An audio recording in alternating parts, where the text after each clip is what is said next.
ನಮಸ್ಕಾರಗಳು ಬೊಸ್ ಎಲ್ರಿಗೂ welcome back to my YouTube channel ಅಂತ ಹೇಳ್ತಾ ಫಸ್ಟ್ ಆಫ್ ಆಲ್ ಎಲ್ರಿಗೂ ಶುಭೋದಯಗಳು. ಎಸ್ ಇವತ್ತು ಮ್ಯಾಚ್ ಡೇ ಗೇಮ್ ನಮ್ಮ ಇಂಡಿಯಾದ ಕೊನೆಯ T20 ಮ್ಯಾಚ್ ಇರೋದಂತಾನೆ ಹೇಳ್ಬೋದಾಗಿದೆ. ಹೋದ ಮ್ಯಾಚ್ ಅಂತ ಓಪನ್ ಆಗೋಯ್ತು ಅಂದ್ರೆ ಮ್ಯಾಚ್ ರಿಸಲ್ಟ್ ಸಿಕ್ಕಾಪಟ್ಟೆ ಫಾಗಿಂದ ಸಿಕ್ಕಾಪಟ್ಟೆ ಇನ್ ಕಂಡೀಷನಲ್ ಪಿಚ್ ಆಗಿತ್ತು ಅದು. ಅದೇ ರೀತಿಯಾಗಿ ಈ ಮ್ಯಾಚ್ ಆದ್ರೂ ಆಗುವಂತ ಸಾಧ್ಯತೆ ಹೆಚ್ಚಿನದಾಗಿದೆ. ನನ್ನ ಪ್ರಕಾರ ಇದು 100% ಆಗುತ್ತೆ ಕೊನೆಯ T20 ಆಗಿರೋದ್ರಿಂದ. ಅದು ಎಲ್ಲಿ ಆಗ್ತಿದೆ ಅದೇ ರೀತಿ ಎಷ್ಟೊತ್ತಿಗೆ ಆಗ್ತಾ ಇದೆ ಯಾವ್ದ್ರಲ್ಲೂ ಬ್ರಾಡ್ಕಾಸ್ಟ್ ಆಗುತ್ತೆ ಅದೇ ಪ್ಲೇಯಿಂಗ್ ಲೆವೆನ್ ಅಲ್ಲಿ ಏನಾದ್ರು ಚೇಂಜಸ್ ಆಗುತ್ತೆ ಅನ್ನೋದನ್ನ ತಿಳಿಸ್ಕೊಳ್ಳಿಕ್ಕೆ ಈ ವಿಡಿಯೋ ಮಾಡ್ತಾ ಇರೋದು. ಅದಕ್ಕೂ ಮೊದಲಾಗಿ ಚಾನಲ್ ವಿಸಿಟ್ ಮಾಡ್ತಾ ಹೊಸಬ್ರ ಇದು ಚಾನಲ್ ಮುಂದೆ ಬೇಗನೆ ಸಬ್ಸ್ಕ್ರೈಬ್ ಮಾಡ್ಕೊಂಡು ಶೇರ್ ಮಾಡ್ಕೊಂಡು ಬೆಲ್ ಐಕಾನ್ ಪ್ರೆಸ್ ಮಾಡ್ಕೊಳ್ಳಿ ಅಂತ ಹೇಳ್ತಾ ನಾವು ಮಾಡೋಂತ ನಿಮಗೆ ಮೊದಲೇ ನೋಟಿಫಿಕೇಶನ್ ಮೂಲಕ ಬರುತ್ತೆ. ಎಷ್ಟೇ ಹೋಗೋದು ಈ ಮ್ಯಾಚ್ ಸಿಕ್ಕಾಪಟ್ಟೆ ಮೋಸ್ಟ್ ಇಂಪಾರ್ಟೆಂಟ್ ಆಗುತ್ತೆ ನಮ್ಮ ಇಂಡಿಯನ್ ಟೀಮ್ಗೆ. ಏನಾದ್ರು ಈ ಸೀರೀಸ್ ಏನಾದ್ರು ವಿನ್ ಆಗ್ಬೇಕು ಅಂತ ಹೇಳಿದ್ರೆ ಈ ಮ್ಯಾಚ್ ನ ವಿನ್ ಆಗ್ಲೇಬೇಕಾಗುತ್ತೆ. ಏನಾದ್ರು ಸೋತ್ರೆ ಏನು ತೊಂದರೆ ಇಲ್ಲ, ಒಂದು ಸೌತ್ ಆಫ್ರಿಕಾ ಒಂದು ವಿನ್ ಆಗತ್ತೆ ಅಷ್ಟೇ. ಬಿಟ್ರೆ ನನ್ನ ಪ್ರಕಾರ ಅನ್ನಿಸ್ತಾ ಇರೋ ಮಟ್ಟಿಗೆ ಸೌತ್ ಆಫ್ರಿಕಾ ಕೂಡ ಡಾಮಿನೇಟ್ ಮಾಡೋ ತರನೇ ಇದೆ. ಆದ್ರೂ ಸೈಡ್ ನೋಡ್ತಾ ಇರೋ ಮಟ್ಟಿಗೆ ನಮ್ಮ ಇಂಡಿಯಾಗೆ ಅಷ್ಟು ಈಸಿ ಅಂತೂ ಇರಲ್ಲ ಅಂತ 100% ಹೌದು. ಎರಡು ಕೂಡ ಈಕ್ವಾಲಿಟಿ ಆಗತ್ತೆ ಅಂತ ಅನ್ನಿಸ್ತಾ. ಯಾಕಪ್ಪ ಅಂತ ಹೇಳಿದ್ರೆ ಎರಡು ನಮ್ಮ ಇಂಡಿಯಾ ವಿನ್ ಆಗಿರೋದು, ಅದೇ ರೀತಿ ಒಂದು ಸೌತ್ ಆಫ್ರಿಕಾ ವಿನ್ ಆಗಿರೋದು, ಒಂದು ಮ್ಯಾಚ್ ಆಗದೆ ಇರುವಂತದ್ದು. ಇದು ಕೊನೆಯ ಡಿಸೈಡರ್ ಆಗತ್ತೆ. ಎರಡು ಎರಡು ಈಕ್ವಲ್ ಆಗುವಂತ ಸಾಧ್ಯತೆ ಇರತ್ತೆ ಏನಾದ್ರು ಸೌತ್ ಆಫ್ರಿಕಾ ವಿನ್ ಆದ್ರೆ.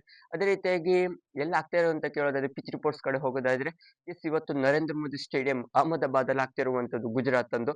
ಅದೇ ರೀತಿಯಾಗಿ ಇಲ್ಲಿ ಪಿಚ್ ರಿಪೋರ್ಟ್ ಕಡೆ ಬರೋದಾದ್ರೆ ನನ್ನ ಪ್ರಕಾರ ಬ್ಯಾಟಿಂಗ್ ಫ್ರೆಂಡ್ಲಿ ವಿಕೆಟ್ ಅಂತಾನೆ ಹೇಳ್ಬೋದಾಗಿದೆ. ಬೌಲರ್ಸ್ ಗಳಿಗೆ ಸಿಕ್ಕಾಪಟ್ಟೆ ಕಷ್ಟ ಆಗೋದಂತ ಹೌದು. ಅನ್ನಿವನ್ ಬೌನ್ಸ್ ಗಳೆಲ್ಲ ಇರೋದ್ರಿಂದ ಯಾವ ಬ್ಯಾಟ್ ಗಂತೂ ಈಸಿಯಾಗಿ ಗಳು ಬರೋದಂತ ಹೌದು. ಅದಕ್ಕಾಗಿ ನಮ್ಮ ಇಂಡಿಯಾಗೆ ಹೆಚ್ಚಿನದಾಗಿ ಯಾರೇ ಟಾಸ್ ವಿನ್ ಆದ್ರೂ ಚೇಸಿಂಗ್ ಕಡೆ ಹೋಗ್ತಾರೆ. ಚೇಸಿಂಗ್ ಅತ್ಯುತ್ತಮವಾದ ಆಯ್ಕೆ ಇಲ್ಲಿ ಈ ಪಿಚ್ ಅಲ್ಲಿ ಅಂತಾನೆ ಹೇಳ್ಬೋದಾಗಿದೆ. ಅದಕ್ಕಾಗಿ ಚೇಸಿಂಗ್ ಕ್ಯಾಪ್ಟನ್ಸ್ ಗಳು ಸೂರ್ಯ ಆರ್ ಮಾಕ್ರಮ್ ಇಬ್ರು ಕೂಡ ಟಾಸ್ ನ ವಿನ್ ಆದ್ರಂತೂ 100% ಬೌಲಿಂಗ್ ಕಡೆ ಹೋಗ್ತಾರೆ. ಬೌಲಿಂಗ್ ಗೆ ಸಿಕ್ಕಾಪಟ್ಟೆ ಕಷ್ಟ ಇಲ್ಲಿ. ಅದಕ್ಕಾಗಿ ಬ್ಯಾಟಿಂಗ್ ಚೇಸಿಂಗ್ ಈಸಿ ಆಗುತ್ತೆ ಅಂತ ಹೇಳ್ಕೊಂಡು ಫಸ್ಟ್ ಬೌಲಿಂಗ್ ನೇ ತೆಗೆದುಕೊಳ್ತಾರೆ. ಅದೇ ರೀತಿಯಾಗಿ ಫಸ್ಟ್ ಬೌಲಿಂಗ್ ತೆಗೆದುಕೊಂಡ್ರು ಕೂಡ ನನ್ನ ಪ್ರಕಾರ 190 ಹೊಡೆದ್ರು ಕೂಡ ಇಲ್ಲಿ ಡಿಫೆಂಡಬಲ್ ಅಂತ ಅಲ್ವೇ ಅಲ್ಲ. ಆ ರೀತಿ 100% ಚೇಸ್ ಡೌನ್ ಮಾಡುವಂತ ಸ್ಕೋರ್ಸ್ ಗಳೇ ಎಲ್ಲವೂ ಕೂಡ 200 ಹೋದ್ರು ಕೂಡ ಚೇಸ್ ಡೌನ್ ಮಾಡುವಂತ ಕೇಪಬಿಲಿಟಿ ಎರಡು ಟೀಮ್ ಹತ್ರನೂ ಕೂಡ ಇದೆ. ಅದೇ ರೀತಿ ನಮ್ಮ ಇಂಡಿಯಾ ಬೌಲಿಂಗ್ ಅಟ್ಯಾಕ್ ಕೂಡ ಸಾಲಿಡ್ ಹಾಕೊಂಡು ಬೌನ್ಸ್ ಬ್ಯಾಕ್ ಆಗಿರೋದು. ಇವತ್ತು ನನ್ನ ಪ್ರಕಾರ ಬುಮ್ರಾ ಅವ್ರು ಕಂಬ್ಯಾಕ್ ಮಾಡುವಂತ ಸಾಧ್ಯತೆ. ಬುಮ್ರಾ ಇಲ್ದಿದ್ರು ಕೂಡ ಏನ್ ತೊಂದರೆ ಇಲ್ಲ. ಬಟ್ ಅವ್ರ ಬೌಲಿಂಗ್ ಅಟ್ಯಾಕ್ ಬಗ್ಗೆ ಏನಿಲ್ಲ. ಮೇನ್ ಹಾಕೊಂಡು ಬ್ಯಾಟಿಂಗ್ ಲೈನಪ್ ಅಲ್ಲಿ ಸಿಕ್ಕಾಪಟ್ಟೆ ಕೊಲಾಪ್ಸ್ ಆಗ್ತಾ ಇರೋದು ಓಪನಿಂಗ್ ಜೋಡಿ ಆಗಿರುವಂತ ಅಭಿಷೇಕ್ ಶರ್ಮಾ ಅಂಡ್ ಶುಭ್ಮನ್ ಗಿಲ್ ಅವರು ಫ್ಲಾಪ್ ಮೇಲೆ ಫ್ಲಾಪ್. ಶುಭ್ಮನ್ ಅವರಂತೂ ಕನ್ಸಿಸ್ಟೆನ್ಸಿ ಆಗಿ ಏನು ಕೂಡ ರನ್ಸ್ ಬರ್ತಾನೆ ಇಲ್ಲ ಅವ್ರ ಬ್ಯಾಟ್ ಇಂದ. ಅವ್ರ ನನ್ನ ಪ್ರಕಾರ ಇವತ್ತಿನ ಮ್ಯಾಚ್ ಅಲ್ಲಿ ಅನ್ಅವೈಲೇಬಲ್ ಹಾಕೊಂಡು ಇಂಜುರಿ ಸಮಸ್ಯೆಯಿಂದ ಹೊರಗಡೆ ಇರುವಂತ ಸಾಧ್ಯತೆ ಇದೆ ಅಂತ ಆಪ್ಷನ್ ಹಾಕೊಂಡು ಬಂದವರು. ನನ್ನ ಪ್ರಕಾರ ಅವ್ರ ಜಾಗದಲ್ಲಿ ಇವತ್ತು ಸಂಜು ಸ್ಯಾಮ್ಸನ್ ಅವ್ರಿಗೆ ಚಾನ್ಸಸ್ ಕ್ರಿಯೇಟ್ ಆಗುವಂತ ಸಾಧ್ಯತೆ ಇದೆ ಅಂತ ಅನ್ನಿಸ್ತಾ ಇರೋದು. ಎಸ್ ಸಂಜು ಅವ್ರಿಗೆ one of the best opportunity. ಏನಾದ್ರು ಸೆಂಚುರಿ ಏನಾದ್ರು ಕನ್ವರ್ಟ್ ಆದ್ರೆ ಅವ್ರಿಗೆ ವರ್ಲ್ಡ್ ಕಪ್ ಅಲ್ಲೇ ಪ್ಲೇಯಿಂಗ್ ಲೆವೆನ್ ನಲ್ಲಿ ನನ್ನ ಪ್ರಕಾರ ಓಪನಿಂಗ್ ಜಾಗದಲ್ಲಿ ಸಿಗುವಂತ ಸಾಧ್ಯತೆ ಇದೆ ಅಂತ ಅನ್ನಿಸ್ತಾ ಇರೋದು. ಸಂಜು ಸ್ಯಾಮ್ಸನ್ ಅವ್ರಿಗೆ ಬೆಸ್ಟ್ ಆಪರ್ಚುನಿಟಿ ಅಂತಾನೆ ಹೇಳ್ಬೋದಾಗಿದೆ ಇವತ್ತಿನ ಮ್ಯಾಚ್. ನನ್ನ ಪ್ರಕಾರ ಸಂಜು ಅಂಡ್ ಅಭಿಷೇಕ್ ಶರ್ಮಾ ಅವರು ಇವತ್ತು ಓಪನಿಂಗ್ ಮಾಡ್ತಾರೆ. ಮೇನ್ ಹಾಕೊಂಡು 7 ಗಂಟೆ ಇರೋದ್ರಿಂದ ನಮ್ಮ ಇಂಡಿಯಾಗೆ ಮೇನ್ ಟಾರ್ಗೆಟ್ ಏನಪ್ಪಾ ಅಂತ ಹೇಳಿದ್ರೆ ಇವತ್ತು ಸೌತ್ ಆಫ್ರಿಕಾನ ಹೊಡಿಲೇಬೇಕು. ಏನಾದ್ರು ಸೌತ್ ಆಫ್ರಿಕಾನ ಏನಾದ್ರು ಡಾಮಿನೇಟ್ ಮಾಡಿದ್ರೆ ಸೀರೀಸ್ ಒಂದ್ ಕಡೆ ಆಗುತ್ತೆ. ಅದೇ ರೀತಿ ರೆಪ್ಯುಟೇಷನ್ ಮೇನ್ ಹಾಕೊಂಡು ಕಂಟಿನ್ಯೂಸ್ ಆಗುತ್ತೆ ಅಂತಾನೆ ಹೇಳ್ಬೋದಾಗಿದೆ. ಸೌತ್ ಆಫ್ರಿಕಾ ಏನಾದ್ರು ಹೊಡೆದ್ರೆ ಸಿಕ್ಕಾಪಟ್ಟೆ ಕಷ್ಟ ಆಗೋದಂತ ಹೌದು.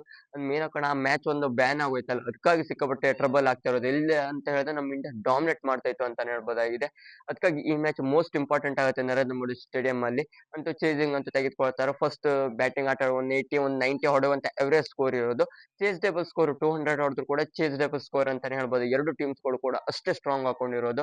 ಅದೇ ರೀತಿ ಪ್ಲೇಯಿಂಗ್ ಲೆವೆನ್ ಕಡೆ ಬರೋದಾದ್ರೆ ಪ್ಲೇಯಿಂಗ್ ಲೆವೆನ್ ಯಾವ ರೀತಿ ಬರ್ಬೋದು ಹೋದ ಮ್ಯಾಚ್ ನ ನೋಡ್ತಾರ ಮಟ್ಟಿಗೆ ಈ ಮ್ಯಾಚ್ ನ ಏನ್ ಡಿಫ್ರೆನ್ಸ್ ಆಗ್ಬೋದು ಅಂತ ಕೇಳಿದ್ರೆ ಶುಭನ್ ಗಿಲ್ ಅವರು ಒಂದಿಲ್ಲ. ಅವ್ರ ಜಾಗ ಸಂಜು ಸ್ಯಾಮ್ಸನ್ ಅಂಡ್ ಅಭಿಷೇಕ್ ಶರ್ಮಾ ಅವ್ರು ಬರ್ತಾರೆ. ನಂಬರ್ 3 ಅಲ್ಲಿ ತಿಲಕ್ ವರ್ಮಾ, ನಂಬರ್ 4 ಅಲ್ಲಿ ಸೂರ್ಯ, ನಂಬರ್ 5 ಅಲ್ಲಿ ಶಿವಮ್ ದುಬೆ, ನಂಬರ್ 6 ಅಲ್ಲಿ ಹಿತೇಶ್ ಶರ್ಮಾ, ನಂಬರ್ 7 ಅಲ್ಲಿ ಅಕ್ಷರ್ ಪಟೇಲ್, ನಂಬರ್ 8 ಅಲ್ಲಿ ಕುಲ್ದೀಪ್ ಆರ್ ವರುಣ್ ಚಕ್ರವರ್ತಿ ಬರುವಂತ. ವರುಣ್ ಚಕ್ರವರ್ತಿ ಹೆಚ್ಚಿನ ಚಾನ್ಸಸ್ ಆಗತ್ತೆ. ಹರ್ಷಿತ್ ರಾಣಾ, ಹರ್ಷದೀಪ್ ಸಿಂಗ್. ಇಲ್ಲಿ ನನ್ನ ಪ್ರಕಾರ ಬುಮ್ರಾ ಅವ್ರು ಬಂದ್ರೆ ಬರ್ಬೋದು 3 ಪೇಸ್ ಅಟ್ಯಾಕ್ ಅಲ್ಲಿ. ಮೇನ್ ಹಾಕೊಂಡು ಹಾರ್ದಿಕ್ ಪಾಂಡ್ಯ ಅವರು ಇರೋದು. ಎಸ್, ಹಾರ್ದಿಕ್ ಪಾಂಡ್ಯ ಅವರು ಒಂದಿರೋದು ಸೇಮ್ 3 ಜನ ಪೇಸ್ ಅಟ್ಯಾಕ್ ಜೊತೆ ಹೋಗತ್ತೆ ನಮ್ಮ ಇಂಡಿಯನ್ ಟೀಮ್. ಇದೇ ನನ್ನ ಪ್ರಕಾರ ಪ್ಲೇಯಿಂಗ್ ಲೆವೆನ್ ಆಗಿರುತ್ತೆ. ನಮ್ಮ ಇಂಡಿಯಾಗಂತೂ ಡಾಮಿನೇಟ್ ಮಾಡತ್ತೆ ಬೌಲಿಂಗ್ ಅಟ್ಯಾಕ್ ಅಲ್ಲಿ ಅಂತ ಅನಿಸ್ತು. ಹಾರ್ದಿಕ್ ಅವರು ಬೇಕಾದಾಗೆಲ್ಲ ಬ್ರೇಕ್ ಥ್ರೂ ಅನ್ನು ತಂದು ಕೊಟ್ಟಿರೋದು ಎಲ್ಲವೂ ಕೂಡ ನಮ್ಮ ಇಂಡಿಯಾಗೆ ಹೆಚ್ಚಿನದಾಗಿ ಇಂಪ್ಯಾಕ್ಟ್ ನ ಬೀರತ್ತೆ ಅಂತಾನೆ ಹೇಳ್ಬೋದು. ಇವತ್ತಿನ ಮ್ಯಾಚ್ ಮೋಸ್ಟ್ ಇಂಪಾರ್ಟೆಂಟ್ 7 ಗಂಟೆಗೆ ನರೇಂದ್ರ ಮೋದಿ ಸ್ಟೇಡಿಯಂ ಅಲ್ಲಿ ಆಗ್ತಾ ಇರೋದ್ರಿಂದ ಅಹಮದಾಬಾದ್ ಅಲ್ಲಿ ನೋಡು ಏನೇನೆಲ್ಲ ಆಗತ್ತೆ ಅಂತ. ಇದು ಇಂಡಿಯಾಗೆ ಬಿಗ್ ಮ್ಯಾಚ್ ಆಗತ್ತೆ ಅಂತಾನೆ ಹೇಳ್ಬೋದಾಗಿದೆ ವರ್ಲ್ಡ್ ಕಪ್ ನ ಒಳಗೆ. ನೋಡುವ ಯಾವ ರೀತಿ ಆಗುತ್ತೆ ಅಂತ. ಇದಿಷ್ಟು ಇಂಡಿಯಾ ವರ್ಸಸ್ ಸೌತ್ ಆಫ್ರಿಕಾ ಇವತ್ತಿನ ಮ್ಯಾಚ್ ಡೇನ ಫಿಫ್ತ್ T20 ಮ್ಯಾಚ್ ಪ್ರಿವ್ಯೂ ಆಯ್ತು. ನಿಮ್ಗೆ ವಿಡಿಯೋ ಇಷ್ಟ ಕಾಮೆಂಟ್ ಮಾಡಿ. ನೀವು ಹೆಚ್ಚಿನ ಕ್ರಿಕೆಟ್ ಇನ್ಫಾರ್ಮೇಶನ್ಗೋಸ್ಕರ ಚಾನಲ್ ಬೇರೆ ಸಬ್ಸ್ಕ್ರೈಬ್ ಮಾಡ್ಕೊಂಡು ಅಂತ ಹೇಳ್ತಾ ಸಿಗೋಣ ಮುಂದಿನ ವಿಡಿಯೋದಲ್ಲಿ.